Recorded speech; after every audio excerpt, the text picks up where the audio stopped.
Hello and welcome back to the Transfer Flow podcast. And on today's episode, Dan Ashworth leaves Manchester United, but where does the departure of the sporting director leave the Red Devils ahead of January? Then Spurs versus Chelsea. Where's it all going wrong for Spurs at the moment? And is Cole Palmer the best player in the league? And then Andoni Iraola. Bournemouth continue to climb up the Premier League table. Where could the manager find himself next season? That's all on today's episode. So we're back for more football chat. I'm Patrick Van Straten, and I'm joined by Ted Knutson. How are you doing? I'm okay. I was not blown away this weekend, unlike the Merseyside derby. Though, are you not laden down with the weight of your winnings right now? Your little Scrooge McDuck bags.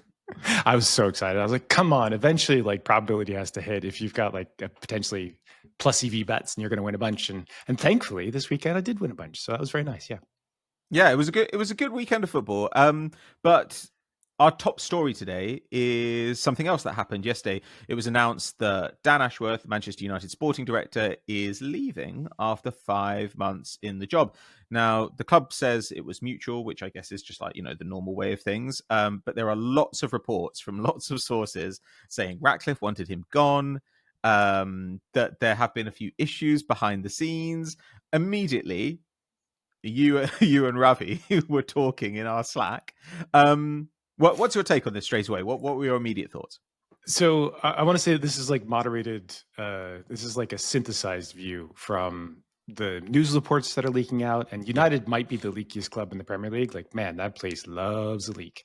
And then also some people that we've talked to in the space that are connected or friends of a friend or whatever. So the first take is that this isn't a huge surprise, but there's two things going on here, which is basically one, I think Ashworth was sold a role that wasn't necessarily the one that ended up being there. He was probably sold a free and clear oversight of the football department. And then Omar Barada was brought in, and Barada also has lots of opinions. And apparently, my understanding is that Ashworth realized that this was not a free and clear role, and he was going to constantly be nudged. And it doesn't matter if it's Barada or by Ineos. Basically, at some point, he's like, look, I've been doing this for 15 years now across England and Brighton and Newcastle and whatever. I don't need people interfering with me constantly. I don't need that stress. You're going to have to trust me or not to do the job. And if people don't do that, and you have a lot of self-respect, and you know that you have outside interest in you as a in other roles, other places, you're like, I don't really need this, and I'm not interested in it. So I think that's part of it. So it's a little bit of consolidation of power underneath Ineos, and who knows who they're going to name, because anybody that they would get to fill this role is going to want to do it themselves. And if it's basically Barada that has really strong opinions, or Ratcliffe that's going to sit on top of it, then you're probably not looking at that type of person that Ashworth would be, or a Michael Edwards would be. Edwards left, right? Edwards was being interfered with, and he left too. So all the really talented people that do this, not only in this sport, but in other sports, they're like, forget it. I'm not fucking dealing with people sitting on my shoulder all the time and criticizing my driving. That's not interesting to me. So it'll be interesting to see what the fallout of that is. They might sort of have a differently named role that sits there. And Ashworth, I'm sure, he's got piles of money from sitting on gardening leave for long periods of time. So that's fine.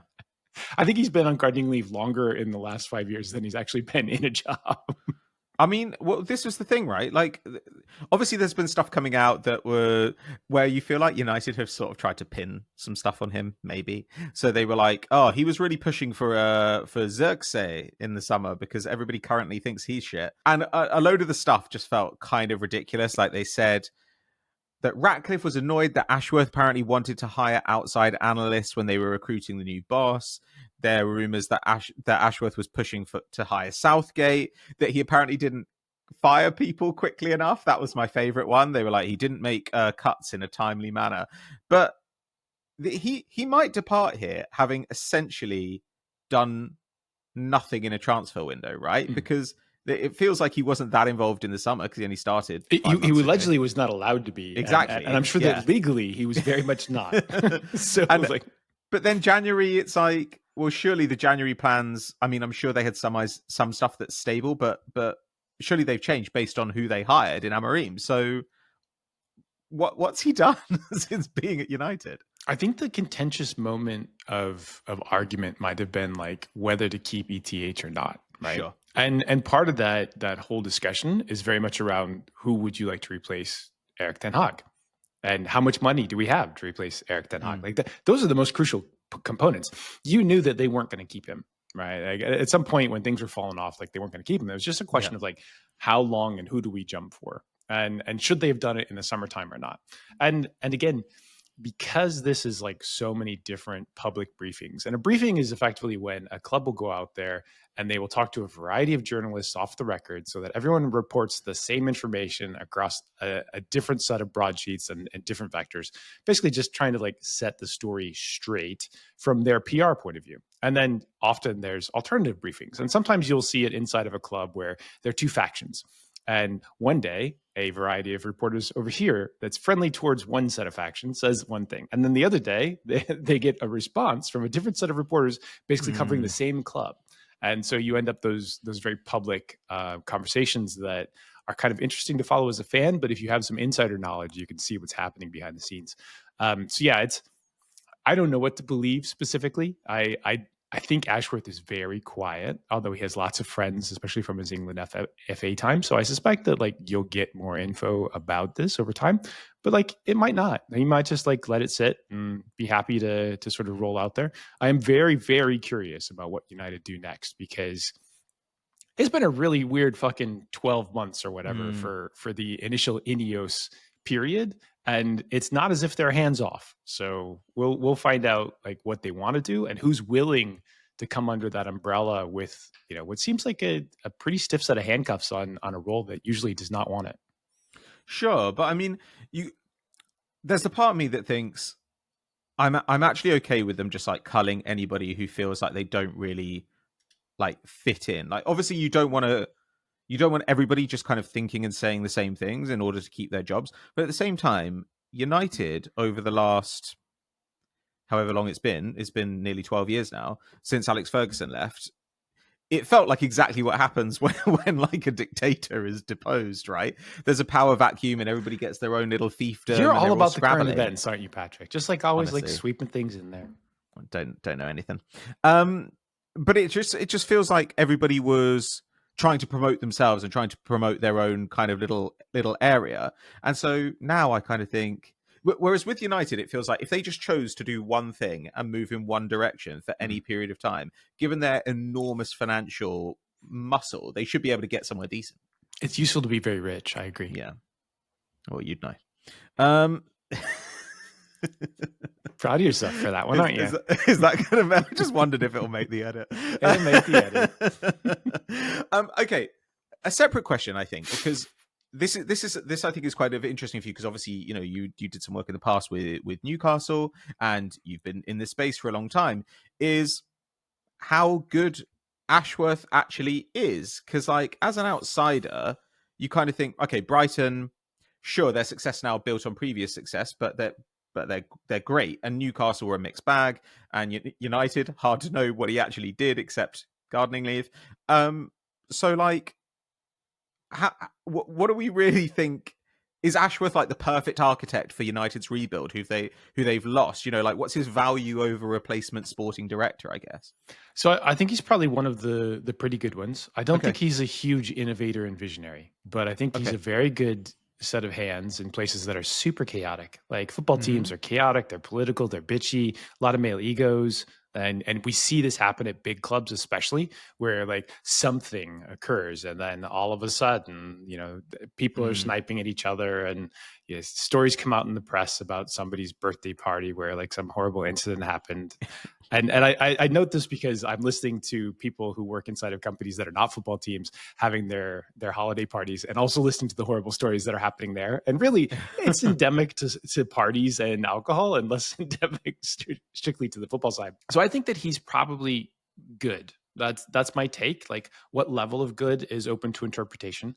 And it's not an easy role all the time. Like, people just think, oh, you're the boss. No, you're dealing with lots of big personalities, and you don't even know whether like you've got like true owner support or not. In some cases, you're like, am I just fulfilling a role? Am I here as like a hatchet man? Like, somebody's got to come in and cut a bunch of jobs. Like, that's a bad one, right? And usually you hire outside consultants to do that in big companies so that no one inside has to take all the flack, and then they can disappear. And you're like, well, we just did what the consultants said.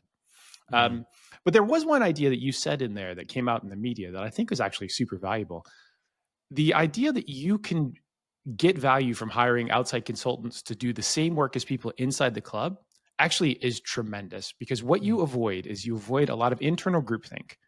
You might end up with one or two ideas that you did not consider that have very high value. And if you think that United is a place that, one, needs some new ideas, two, has had very bad historic groupthink across all of the different stuff, right?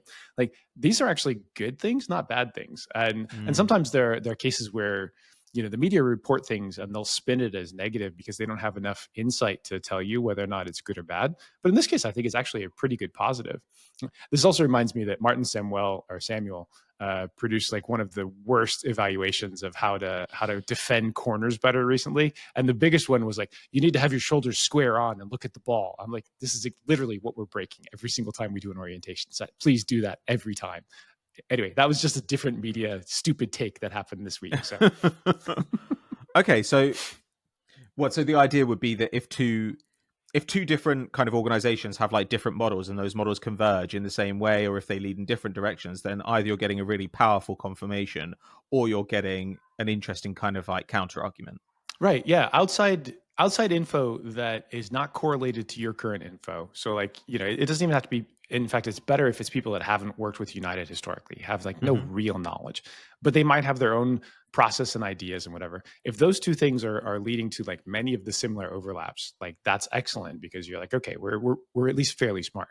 But also, like, there are some really bright people who have potentially worked for Liverpool in the past, or whichever other consultancy groups that you're looking at, that, yeah, it's valuable to steal some of their knowledge and external insight, even if you don't know what the process is. Find out what the output is, and then have conversations about, okay, how did you get there? What does that look like? What did we miss? What did we miss is like a huge thing. And so few groups like look back over that. So for United, given where they're at, I think that type of thing is important. You're trying to build a new thing, not just like continue on with the United way, which was horribly stupid and broken for a long time. Okay. Well, the worrying thing here for me, as a United fan, as a huge United fan, is that there have already been rumors in the press, and this might be total bullshit, but that Amorim wants some of his guys and that he may be allowed to bring in some of his guys from Sporting. Is this a concern that in the absence now of this kind of an important voice, that they might go to the manager and say, hey, what do you think? And he's like, I actually know some guys. It's worked out for those other people. Why wouldn't it work for us? United just love walking into the same like financial buzzsaw like 5 or 6 times, but I would say you can have one. Like, we'll listen to you on one. There, that way you've given us some input. We're not going to end up doing the same stupid ass mistake.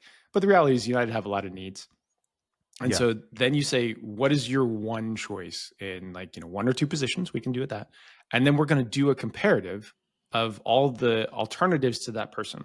And then we'll include them on the list. And so if we could potentially get yours for a reasonable amount of money, great. But also, we're going to look at all the ones that are super similar to that in whatever archetype you're building, and then look out into the transfer space, find out what those costs are, and then make choices based off of that. Yeah, that sounds great. It sounds really smart, which is how I feel like why I think United might not do it. But look, Manchester United, if you're watching, if you'd like to hire Ted, you can obviously get in touch with us. If you'd like to hire Ravi, you can get in touch with him as well. I just wouldn't do it. You know, I'll do the gardening leave, but I won't do the job. Okay. Shall we move on then to Spurs Chelsea? Because as you said in the roundup this week, the Brentford game, pretty drunk. Not the drunkest game of the weekend. It was much drunker at the Tottenham Hotspur Stadium because Spurs was 2-0 up. That's the only explanation for 2 of those penalties. Like, the only explanation. There's no possible reason why those 2 penalties occurred. The Sarr one in particular is like what I would do if I was playing against Chelsea. He just like boots someone for no reason. But I mean, you look at the end of the game and it's very even on XG, which is pretty impressive for the Spurs After the attack. penalties. Given Chelsea has 2 pens, it's unbelievable. But like Tottenham cannot control a game. They are incapable of it, and they are so injured. I mean, I do have some stats on this. I looked some stuff up. So Chelsea had 47 touches in the Spurs box, which is the most Spurs have allowed in a single game this season. It's a lot. It's a lot of touches. And they gave up appropriately so. Okay. They also gave up 17 shots, and their 4 worst matches for shots conceded this season were match weeks 12, 13, 14, and 15. So that tells you a lot about the situation with the Spurs squad right now. And I think that if you just looked at the starting 11 in this game and nothing else, you might think, oh, it's actually pretty strong. It didn't look that bad. So I was actually worried. I had a wager on this. And before the Cucurella, we'll talk about that in a second. That's amazing. Before that, I was just like, oh, this might not be the good side of this. I thought that they were more injured than they actually were. But then, particularly in the second half, they played like everybody was injured. So... But 15 minutes in, they were. Romero goes off, Van der Ven goes off. Then in the second half, Johnson goes off. And Scott Willis on Blue Sky pulled up some kind of data on this. So he has them as second for like number of players missing to injury and the third for squad value lost to injury. And that was before this game where 3 starters went off. So, I mean, they've got 6 games in the next 20 days. Is it very bad if like you have no starting full or center backs? Like I feel like fullbacks is bad, but like it's a thing that you can correct a little bit. Like your attack's going to suffer, but like you can still defend. If you don't have any center backs and you already have a difficult time controlling the game, that seems like a challenge. And they ended up. I mean, they've got a couple of teenagers who they've put a lot of money into. So I guess they're not just like academy guys who you had no hope of becoming first team. Hey. We can't even say that anymore because Barcelona just like kicks these kids out of La Masia and they somehow end up starting for the first team. So like it is possible. But Barcelona are just like feeding these kids like bowls of like horse placenta every day, and they're all becoming superhuman. They can all just fucking run through time or something. But just like the Guardiola days. Spurs do not do that. but look, I mean, you're 2-0 up. The first one off a sensational goal from Dominic Solanke, and an even more sensational slip from Marc Cucurella. No, it didn't happen. The ball just got nabbed off of him by Brennan Johnson. So I have to mention this because it drives me insane. People, you're not helping yourselves in the social media YouTube space if you're running things for a team and you just don't include any mistakes. And in this particular, you don't include the most obvious ones that everyone knows happened, but you have managed to censor it out of the video so that somehow they just happen to be running the other way. And all of a sudden they're in on goal because something mysterious gave them the ball. It's a crucial component of being able to look at and evaluate your team. I have different criticisms about the Crystal Palace people who seem to think that it's more important to spend a third of the time in their 3-minute clip giving an intro and an outro on a game that went 2-2, and even the week before they had a really good game, really good goals. No, we're just going to spend most of our time talking and showing the players walking out, and then maybe showing the players walking back to the locker room. But in this case, just the Spurs people decided to excise the Chelsea people got rid of both of the Cucurella mistakes. And I'm just like, this makes no sense whatsoever. Like, just include it and let us know what happened. It's fine. Yeah, well, especially because once you cut it out, all you do is ensure that there's this kind of like social media samizdat that like of just everybody showing videos of Marc Cucurella falling on his ass like Sideshow Bob. But I mean, they essentially spotted Spurs a couple of goals, but Spurs gave them back with a couple of penalties. So I guess, you know, it was kind of even. But the penalties were insane. The Basuma one is ludicrous. The Sarr one maybe even more. And I mean, you boot somebody in the box, you deserve to get punished. But again, it does also just sort of those fouls to me always draw attention to how ridiculous penalties are. That like someone's running away from goal and you foul them, and now they the get last one, the Chelsea player's 0.76. leaving the box. Yeah, he's let him on go. his way out. Like, Let him run. Shoo, it's fine. No, let me kick you. Get out of my house. But Spurs at half time were still in control of the game. It didn't feel that way, but they were up like 1.75 to 0.5 on XG. Sancho had a great goal, hammered it in great off the goal. far. Like, it is really beautiful. And yeah, like Chelsea were not entirely in it. And so every single time you feel like you can just believe in Chelsea. Like, they have a half like this where you're like, man, I don't know. And Sanchez like did not cover himself in glory here as well. And that's also one of the issues that I've been sort of flagging up earlier in the season. So like now you're like, ooh, like Spurs are injured and they're still like, they're kind of not dominant, but like they were certainly the better team in the first half. Then the second half happens and you're just like, I have no idea. Yeah. They just, the thing that they really need, it feels, is just somebody who can control a game. It's like someone who can slow it down. It feels like they play 100 miles an hour. Yeah. And when they've got the ball, this is great. And then as soon as they lose the ball, it's an absolute fucking disaster. And Chelsea are kind of one of the worst teams to be doing this against right now. Right. Because the Chelsea attack is flying. I mean, pushing Fernandes. That's actually the thing. We've been reasonably critical, and said like, look, we need to see something from Maresca before we can really kind of judge him as doing like a great job. But if he can continue to push Fernandes forward and not feel like they lose stuff on the defensive end, Fernandes has got 5 goal involvements in his last 4 games and a ton of shots. And did you actually see Nick Jackson stopping Fernandes, pulling his shirt off after the goal? Yes. I was like, oh, he's going to take it off. It was amazing. Dude, no yellows. You're bad enough already. Don't do that. It was so good. But I don't know. I was like, this is evidence of something actually happening. I'm interested in this. And Spurs just couldn't live with it. There were a bunch of suspensions over the last couple of weeks from accumulated yellows, and so that also might have been something that they talked about. It's like no stupid yellows, especially for midfielders. Yeah, I think that look, Spurs fans are unhappy about Ange for reasons. I think that there's a lot of promise, but like there's just so much injury there. Like there are no managers that can fix this at the moment, and the style of play that they have is fun to watch. Like you could suffer through the Arsenal segments of earlier this season where they had different injuries and then played suffer ball. And I'm not sure Spurs are super capable of it. Like maybe they are. The one thing that Ange might need to do, given that their budget is not as big as the other teams, is he might need to figure out like a mid block that they can sit in more frequently that tends to be a little more restful of like their injury situation and something that's a little more resilient. Now, is that possible for him? Can he figure that out? They're not bad at set pieces right now. Like there are teams that are executing against them and they've been pretty good at it. But and they also seem to be attacking better off of set pieces. So, Ange is a capable learner and he is listening. I don't think you're going to find somebody that's particularly better. I think that Spurs fans are just miserable. And a lot of fans are miserable. Like I'm not being unfair towards Spurs fans. I'm just saying I don't see you having a lot of upgrades right now. And at least you have a fun team to watch most of the time, even if they're breaking your heart occasionally.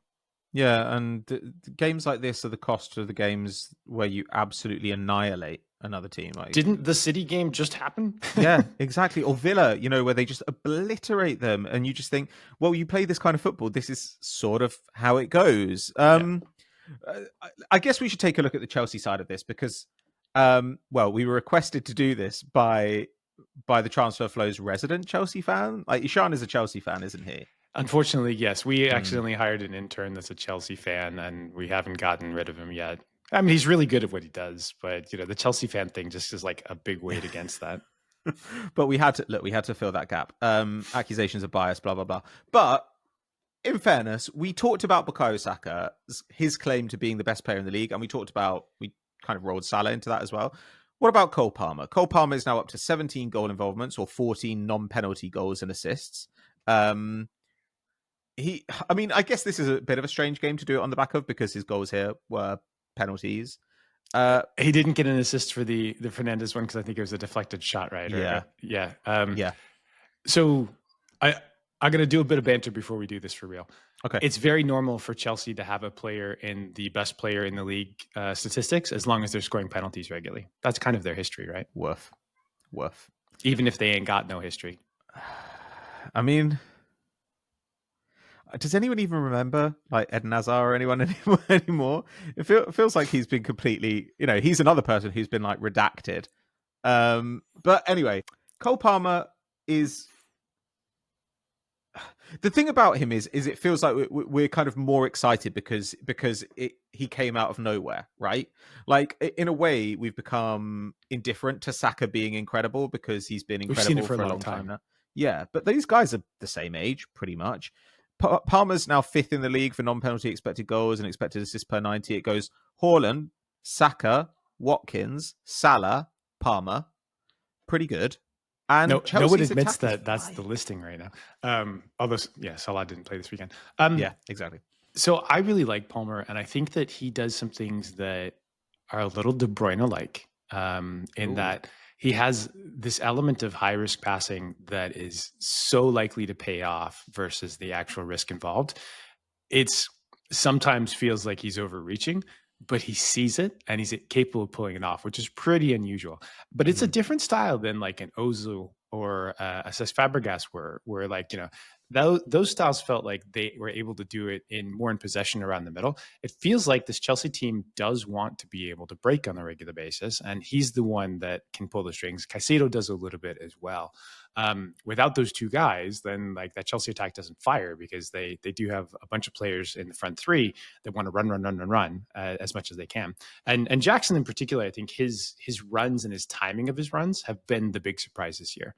Like that was a thing that I don't think was as obvious before. So Palmer being able to pull all of that together and then also still have a wicked shot on top of it gives him an unusual status in this group of players that sort of sit there in and amongst that. Because I think that Saka, I think is super important for Arsenal, and I think that he's been double teamed constantly. The one thing Palmer doesn't face is like they can't double team him because Chelsea have a good enough first team squad and few enough injuries, partly because they have a first team and a second team that they put in the cup competitions. That yeah, you can't overplay him as much as you might want to. So he gets a little more ability to roam. I think the third thing that I would add to Palmer's game is that he has an adaptive intelligence in the center of the pitch that allows him to have more of a free roll and a roam that you wouldn't see otherwise in a more sort of stringent type system. So Michael Cox posted some beautiful Opta heat maps. Whoever did those, like, congratulations, they're lovely visualizations of Palmer in all the different games this season, little infographic. And he is kind of all over the place in and amongst the midfield. That type of free roll doesn't exist for most players, and he's super able to adapt his game to figure that out. Which is a really good sign for how he's going to develop. But yeah, right now it's that one of the exciting things is that combination of athleticism and fearlessness and the technical ability. So there's he's not like Arsenal Özil, but you could see him a little bit like that very early Real Madrid Özil, where he would run counterattacks and he was way more athletic than you thought, Yep. and he actually was more willing to shoot from range than he became later on.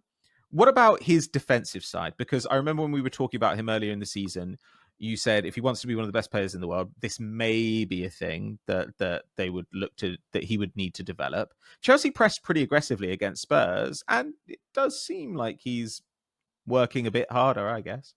Yeah, I think part of it's effort based. I think part of it is still learning. I go back to the thing you mentioned about him being same age as Saka. Like, it is a little bit of a shame that we hadn't seen him sort of earlier at getting a lot of minutes, right? And like what happened there is kind of a big question.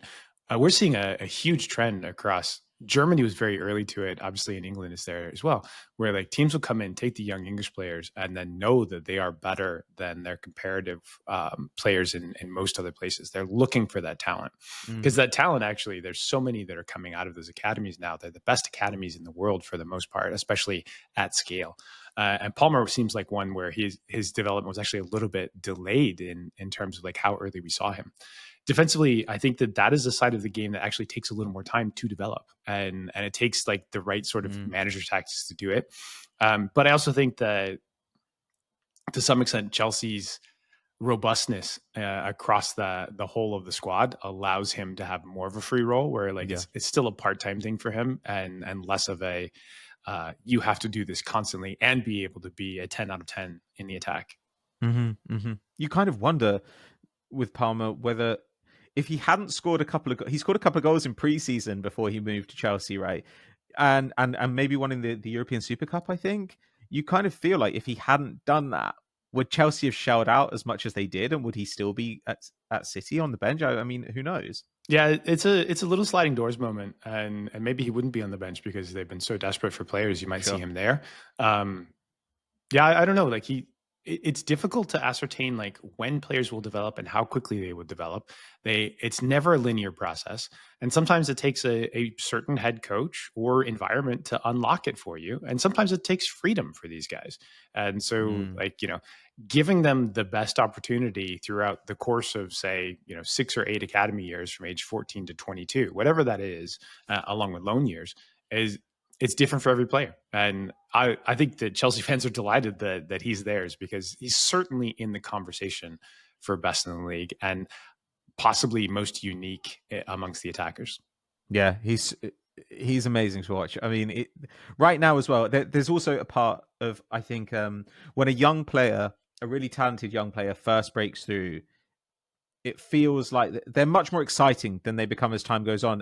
After a while, it feels like they tend to get funneled in a particular direction, and maybe they stop doing some of the stuff that is like amazing, if a little bit like dumb or low percentage, which is fun to watch the young player. Like this, I always think about Pogba with this. Yeah, that's a good one. But also, like, I mean, even guys late in their careers, like Harry Kane had an awesome year last year, and nobody even mentioned it because he disappeared to Bayern. They're like, oh, it's only at Bayern. But the reality is, like, best player, like, up front anyway. And England still continue to use him, not necessarily always right. It'll be interesting to see what Tuchel does, although we don't typically talk too much about international stuff because we're sticking on the leagues. Yeah, I think that Chelsea are. I had them listed as initially, as we started the season, as one of the 2 teams that I wanted to watch most frequently. And I don't think that they've lost that status at any point. I think that squad is outstanding. I don't know if they look as good as they do because the rest of the league is pretty scruffy this year. Yeah. Or if they're just like, in their development period on their way to being great. But, Spurs not having capable defenders, especially in the second half, doesn't help us answer this either way. Yeah. Sure. Okay. Well, yeah, you said the other week that maybe Chelsea could challenge like seriously next year. So who knows what they'll do. Okay. Before we wrap up here, I just wanted to talk to you about Iraola, because it has felt over the last couple of seasons like teams have had to look in slightly more unexpected places when they're looking for managers. It feels like we've kind of churned through so many managers at the highest level that it's kind of hard to find a guy anymore who doesn't feel tainted in some way. But Iraola has certainly got to be a name that anyone looking at a coach this summer is thinking about, because Bournemouth won again. They beat Spurs pretty handily in midweek. They're only 8th, but they're 3 points away from City now in 4th. They're super, super impressive. Understat has them 3rd by expected points in the league, which is bananas. I mean, I feel like I might have to ban you quoting Understat things, except for to allow me to laugh a little bit. But some of us don't have access to very fancy data. Ted won't let me in to the exciting servers, so I have to rappel in through the roof.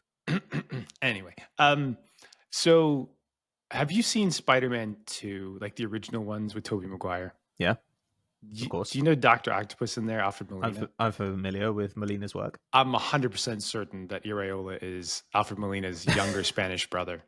That explains why I love him. I feel like we can put Molina this up guy on the screen for everybody so they see them next to each other, because like this is just clean. So we'll just start calling him Dr. Octopus in the newsletter. I think he's. So I was looking at his Wikipedia, and I was like, where exactly did he come from? His first managerial post was Larnaca. so like in Cyprus, I think. Yeah. And then Miranda's for a season, and then 3 at Vallecano. Yeah. And then Bournemouth. We think that Bournemouth have done a really good job in squad building, especially for their budget. Like, they are a fairly impressive team right now. But it would be really easy to have this with any other manager or head coach and have them be, 13th, something like that, and not look like they're a particularly difficult matchup for most teams. But they are, and they're really good. And, Iraola spent the vast majority of his career at Athletic Club Bilbao. And I think that type of background where he had some really impressive managers through that period of time, probably has given him an awesome basis. He might be a little early in what we expect from a head coach. Like, he's only 42 right now, although we do see children like Kurtzler out there a decade plus younger. But I think that there's no one around. This is a very bad phraseology, but no one can look at him and say like, hey, that guy's not impressive. And he might be like the future for a pretty big team, whether that's Athletic Club, if they need their next head coach, which is always a beautiful destination. And they have this incredible draw, or, one of the Spanish giants, or potentially somebody in England decide that they really need their next head coach. I don't know who that is though. I don't feel like we're in a spot where there are big absences that is going to be better for him than Bournemouth. There's not an obvious candidate right now. No, I mean, it feels like the one that occurred to me was Roma, who've obviously brought in Ranieri to tide them over until next summer. You don't want to go there. You don't. But if they could get Iraola, that would be good. Yeah, I just, if I'm his agent, I'm like, don't do that. Like that's like way too volatile. Also, you've got like a 7-team playoff right now for the spots in Italy, which is both good and bad. You're like, okay, there's a lot of competency that's above us. So like we're walking into that meat grinder, but also like Roma are not a place that you want to look at and say, I want to further my career right now, especially as a Spanish head coach. Sure. If you were Italian, you might hop in there and be like, hey, this is the best place that we've got. And Rome's amazing. And like, we've got a decent budget and everything like that. But given how critical that domestic press can be about anybody, but particularly outsiders, you're like, ooh, don't do that. Maybe the Bundesliga would work. I mean, but it's just not, I don't know. I'd like to see that style in the Bundesliga. I think it'd be really challenging for German teams to match up with. And I think that going into leagues where you have a slightly off kilter style and you're like the only one that's doing that, if you ended up, maybe he could place Alonso at Leverkusen. Well, or Marco Rosa, who, has had a pretty up and down time, and Leipzig are rumored to be considering Ten Hag and some other people to replace him. I mean, Iraola would be kind of a fun option. I don't disagree with that. I think Leipzig typically want to stick with guys that speak German or Germanese, which is, like badly spelled German is just Dutch, right? That's all right. The language is. Not that you grew up in it or anything. But I think that, it's not the end of the world if he goes there, but I think Leipzig is also a weird place, and they like the Red Bull structure, has kind of its own puppet master type things. I think Leverkusen would be a better destination, but yes, I think Germany would be a very interesting place for his style. I also just don't think that Germany's sexier than Bournemouth at the moment. Well, exactly. So. Yeah. And who knows about the money as well. Okay. Well, look, if anybody is wants to get a new manager in next summer, the power of the sun. In the palm of your hand. There you go. There's a Spider-Man 2 reference that I was able to pull out. Then hire Andoni Iraola. And thank you very much for listening or watching today. That's the end of our show. Make sure that you're signed up to the newsletter. It is going to be go for the rest of the month. It's games constantly. We're building up to the transfer window. So if you want to be well informed going into January, the newsletter and the podcast are pretty good places to start.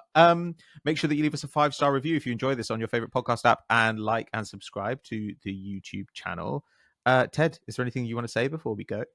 I think we've got a little story that is interesting in the B-roll again, so stick around for it if you want to. If you're easily offended about testicles, you can duck out now. Oh my God, we're getting so laddie here. Please send your hate mail to Ted, and we'll catch you all next time. It wouldn't be the first time. Bye-bye. So I have 3 kids, and one of them came after my testicular cancer.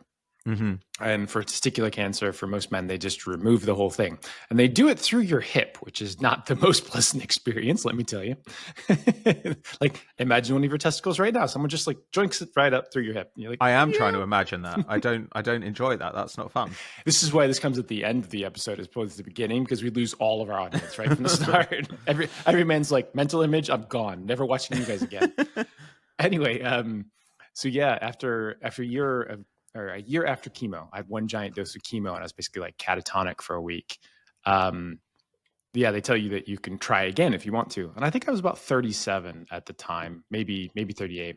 And my ex was like, I really like kids, and maybe we should just try. And I'm like, there's at least 50% less chance we're getting pregnant again. Trying sounds awesome. I'm up for trying a lot. Okay. 6 weeks later, we were pregnant again. Oh my God. So it was like open, but not really planned, and thought the probability was relatively low. And here we are. So it is funny, though, for a man who's made his career on probability that you were like, well, low probability things, they never happen. This will be fine. I guess you'd call that a tail event.